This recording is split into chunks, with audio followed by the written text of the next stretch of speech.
भारत की महानता उसकी शांति प्रियता, एकता और अखंडता में है, चाहे वो व्यक्ति हो या किसी संस्कृति के अन्य भाग। भारत की एलोरा की गुफा जो महाराष्ट्र में स्थित है, सनातन धर्म के ही अन्य रूप बौद्ध, जैन तथा हिंदू का संगम स्थल है। यह भारतीय सौहार्द को दर्शाता है। ठीक उसी प्रकार झारखंड का कोल्हा पहाड़ भी वह स्थान है जहां हिंदू, जैन तथा बौद्ध का संगम स्थल है।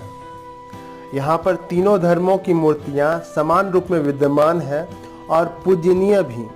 यह स्थान झारखंड के चतरा जिले के हंटरगंज प्रखंड में स्थित एक पहाड़ी है जो विंध्याचल पर्वतमाला की एक शाखा है और इस पहाड़ी में आगे जाकर कर्क रेखा पास करती है।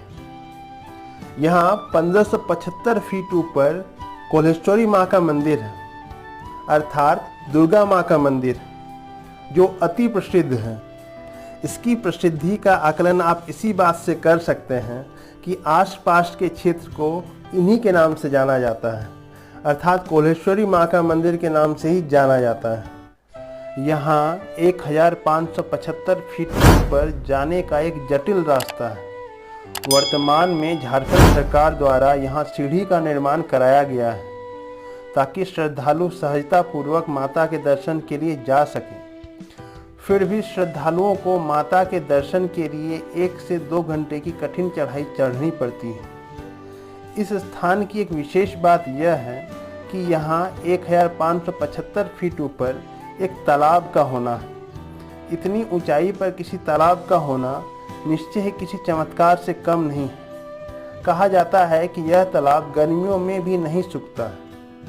लोग यहाँ स्नान करते हैं, तत्पश्चात देवी के दर्शन के लिए जाते हैं। यहाँ पर्वत शिखर पर भगवान गौतम बुद्ध की एक ध्यानस्थ अवस्था में कुछ प्रतिमाएं भी विद्यमान हैं और इनकी यहाँ के लोगों द्वारा पूजा। यहाँ जो पत्थर देख रहे हैं ये मन्नत के पत्थर हैं और मन्नत मांगने वाले ये इसे एक के ऊपर एक रख के जाते हैं एवं मनोकामना पूरी होने पर वे पत्थर हटा देते हैं। कहा जाता है कि यह स्थान पहले बौद्धों की तपोभूमि थी, इसीलिए लोग अपनी मन्नतें मांगने यहाँ आते हैं।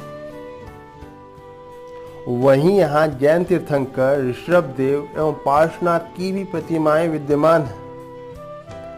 यह स्थान 10वें जैन तीर्थंकर शीतलनाथ की तपोभूमि भी मानी जाती है और जैन महापुराण के रचयिता जिनसेन का भी साधना स्थल यही है। इन तीनों तरह की संस्कृतियों का समावेश हमें कोल्हा पहाड़ में देखने के लिए मिलता है। अतः कोल्हा पहाड़ तीनों संस्कृतियों का संगम स्थल है और पूजनीय भी, जो झारखंड की पहचान भी है।